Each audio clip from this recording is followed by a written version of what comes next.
एक रोशनी एक्ट के तहत भी अगर किसी ने घर ज़मीन को अपने नाम पे करवाया, आज सरकार ये दिखाएगी कि आपके पुराने कानून यहाँ पे जितने भी हैं, अब आपका घर जो है सेफ़ नहीं है।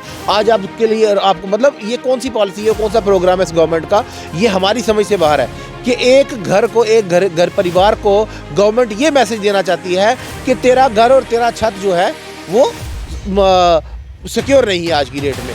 तू भाई जहाँ पे रह रहा है, तूने अपनी मेहनत करके, जो अपनी मजदूरी करके, जो अपनी नौकरी करके, जो 4 पैसे 2 पैसे मेहनत करके जो तूने घर बनाया था 2 मरले में 3 मरले में। आप देख रहे हैं न्यूज़ सैर इंडिया और मैं हूं अरफाज अहमद डैंग। आज की खास मुलाकात में हमारे साथ मौजूद हैं PDP youth coordinator advocate Saeed Majid Shah साहब। सर, स्वागत है आपका न्यूज़ सैर इंडिया में। बहुत बहुत शुक्रिया सर। माजिद भाई, जिस तरह से आप सब जानते हैं, चीफ सेक्रेटरी के द्वारा एक ऑर्डर जो है वो निकाला गया है, हालांकि वर्बल ऑर्डर है, न्यूज़ में देखने को मिल रहा है, पेपरों में देखने को मिल रहा है कि 3 महीने की डेडलाइन जो है वो दी गई है, जो स्टेट लैंड्स हैं उसको रिकवर करना है। कैसे देखते हैं? और आम आदमी जो है काफ़ी ज़्यादा परेशान है, क्योंकि 70% लोग जो हैं वो कहीं ना कहीं फॉरेस्ट और स्टेट लैंड्स पे ही निर्भर करते हैं, रहते हैं। 3-3, 5-5 मरले, 10-10 मरले जगह लेकर के लोगों ने मकान बनाए हुए हैं, तो परेशान हैं लोग। क्या कहना चाहेंगे? देखिए अरफाज जी, मैं सबसे पहले तो मैं आपको कहूँगा बहुत अच्छी बात है कि आपने एक बड़ा इंपॉर्टेंट इशू आज का ये उठाया जो अभी लेटेस्ट यहाँ पे इस वक्त जम्मू कश्मीर में चल रहा है। देखिए, मैं एक बात ज़रूर कहूँगा कि जम्मू कश्मीर में इस वक्त जो सरकार है, ये एक ऐसी सरकार है, मैं समझता हूँ जिसका नाम तुगलकी फरमान सरकार है।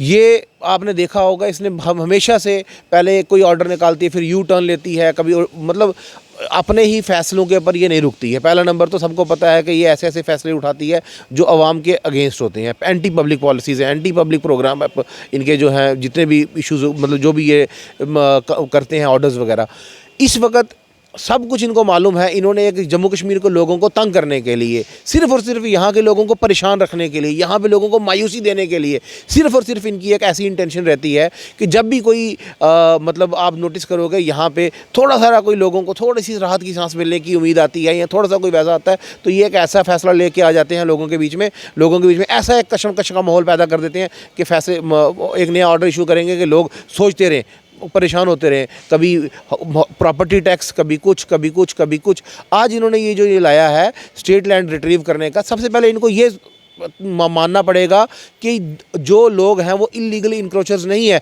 Not everyone is a illegal encroacher, कुछ लोग हो सकते हैं, ठीक है। और दूसरी बात, आज जिस गरीब आदमी ने 2 मरले 3 मरले 5 मरले के ऊपर जो है खरीद के, ठीक है, पैसे दे के घर बनाया, ठीक है, आज उसके ऊपर जो है मतलब एक रोशनी एक्ट गवर्नमेंट की स्कीम थी, किसी बाहर की स्कीम तो नहीं थी, ठीक है। एक रोशनी एक्ट के तहत भी अगर किसी ने ज़मीन को अपने नाम पे करवाया, आज सरकार ये दिखाएगी कि आपके पुराने कानून यहाँ पे जितने भी हैं, अब आपका घर जो है सेफ़ नहीं है। आज आपके लिए आपको मतलब ये कौन सी पॉलिसी है, कौन सा प्रोग्राम है इस गवर्नमेंट का, ये हमारी समझ से बाहर है कि एक घर को एक घर परिवार को गवर्नमेंट ये मैसेज देना चाहती है कि तेरा घर और तेरा छत जो है वो सिक्योर नहीं है आज की डेट में।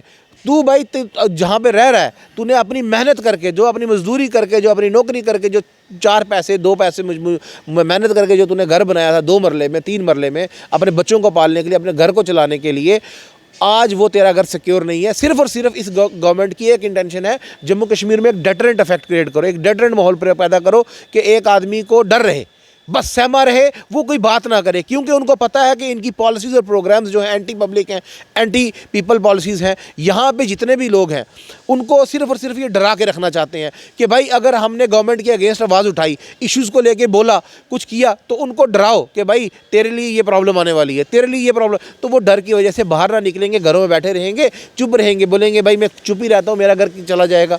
तो मैं समझता हूँ कि पहले तो ये बाहर से आए हुए जो अफसर हैं, जो अफसरशाही इन्होंने यहाँ पे मचाई हुई है, इन्होंने तो यहाँ पे मैं बोलता हूँ कि जो ये बोलते हैं करप्शन का खात्मा हो, इन्होंने अपने घर भर लिए बहुत ज़्यादा, लेकिन यहाँ के लोगों को जो है बेघर करने के ऊपर तुले हुए हैं। बहुत ही अनफॉर्चुनेट बात है।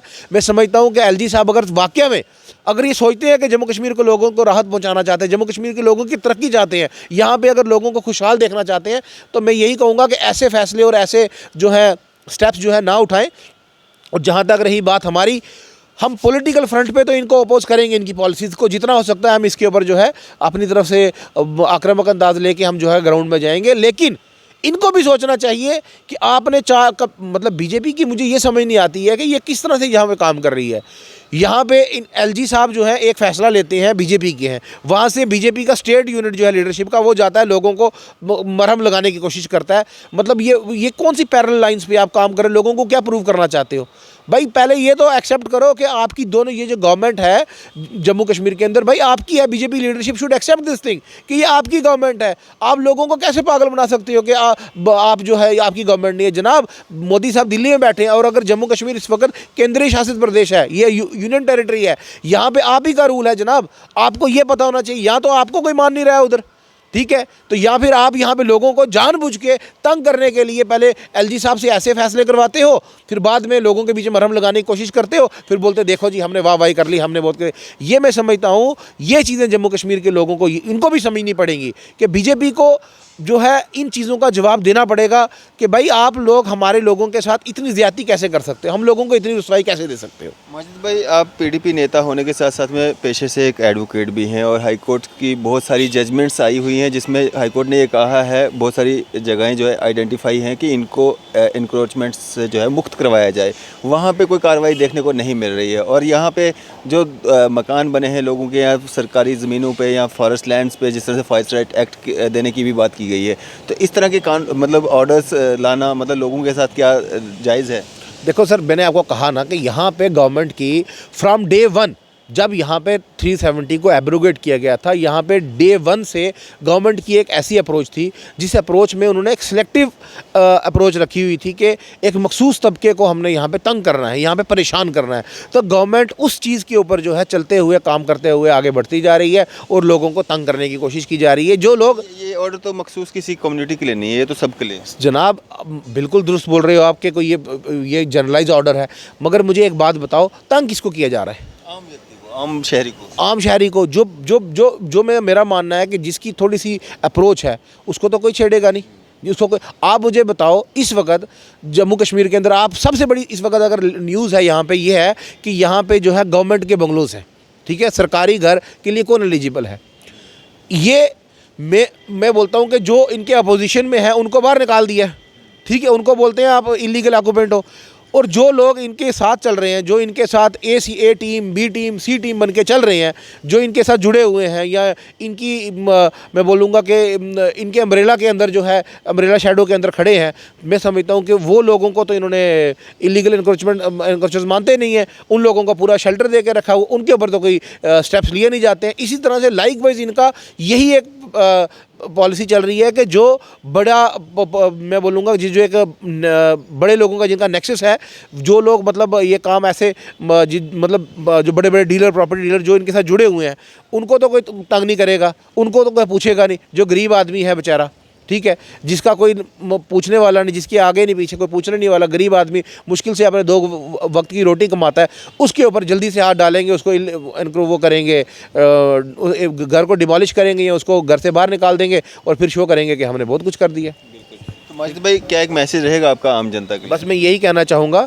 कि अपने लोगों से, अपनी आवाम से कि डरने की, घबराने की ज़रूरत नहीं है। गवर्नमेंट्स जो होती हैं वो लोगों के लिए होती हैं, गवर्नमेंट्स जो होती हैं वो अवाम के लिए होती हैं, अवाम की फलाह और बहबूदी के लिए होती हैं। तो आपको डरने की कोई ज़रूरत नहीं है। पीपल्स डेमोक्रेटिक पार्टी जहाँ पे आपके साथ कोई नाइंसाफ़ी होगी वो आपके हक़ के लिए लड़ने के लिए हमेशा तैयार है। चलिए, शुक्रिया हमारे साथ बातचीत करने के लिए। ये थे हमारे साथ सईद माजिद अली शाह साहब, जो कि पीडीपी यूथ कोऑर्डिनेटर हैं। आपकी इस सब पे क्या राय है? आप भी अपनी राय जो है ज़रूर साझा कीजिएगा। इसी तरह की मज़ीद अपडेट्स के लिए आप देखते रहें न्यूज़ सैर इंडिया। मैं अरफाज़ अहमद, कैमरामैन शाहनवाज़ के साथ।